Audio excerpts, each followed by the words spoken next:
Value zone hyper mart Nandamuri Balakrishna గారిచే November 28న నాచారంలో గొప్ప ప్రారంభం. 35 రోజుల్లో 5 హత్యలు, వివిధ రాష్ట్రాల్లో 10కి పైగా కేసులు. రైల్లో ఒంటరి మహిళలే అతని టార్గెట్. అత్యాచారాలు, ఆ తర్వాత మర్డర్ చేయడం ఆ సైకో కిల్లర్ నైజం. ఎప్పటికప్పుడు ప్రదేశాలు మారుస్తూ పోలీసుల కళ్ళు గప్పి తిరుగుతున్న సీరియల్ కిల్లర్ను పోలీసులు పట్టుకున్నారు. 2000 సీసీ కెమెరాల ఫుటేజీలతో జల్లెడ పట్టి సైకో కిల్లర్ను కటకటాల్లోకి నెట్టారు. హర్యానాకు చెందిన సాహుల్ పాత నేరస్తుడు. రాజస్థాన్, హర్యానా, ఉత్తరప్రదేశ్, ఉత్తరాఖండ్లో చోరీలు, ఆయుధాల అక్రమ రవాణా తదితర కేసుల్లో జైలుకు వెళ్లి వచ్చాడు. ఈ క్రమంలోనే ఒంటరి మహిళలు, ముఖ్యంగా రైళ్లలో ప్రయాణించే వారిని లక్ష్యంగా చేసుకుని దోపిడీలు, అత్యాచారాలకు తెగపడేవాడు.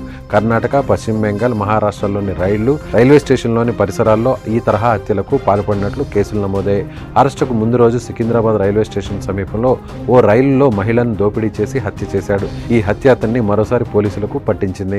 సాహుల్ చిన్నతనంలోనే ఎడమకాలికి పోలియో సోకింది. ఫలితంగా చిన్నతనం నుంచే ఒంటరిగా ఉంటూ విచిత్రంగా ప్రవర్తించేవాడు.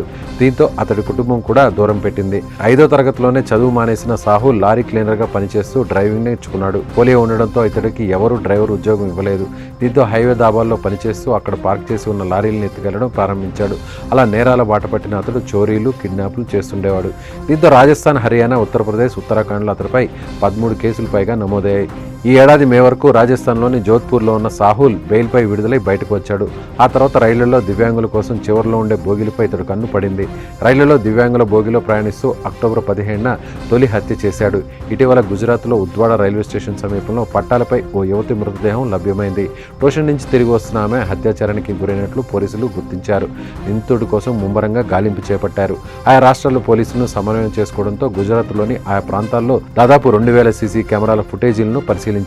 ఓ ఫుటేజ్లో అనుమానితుడి స్పష్టమైన ఫోటో కనిపించగా సూరత్లోని లాజ్పూర్ సెంట్రల్ జైలు అధికారి అతన్ని సాహుల్గా గుర్తుపట్టారు. ఈ క్రమంలోనే వల్సిడ్జాలోని వాపి రైల్వే స్టేషన్ పార్కింగ్లో అతన్ని అరెస్ట్ చేశారు. దీంతో ఆ హత్య తానే చేసినట్లు సాహుల్ అంగీకరించాడు.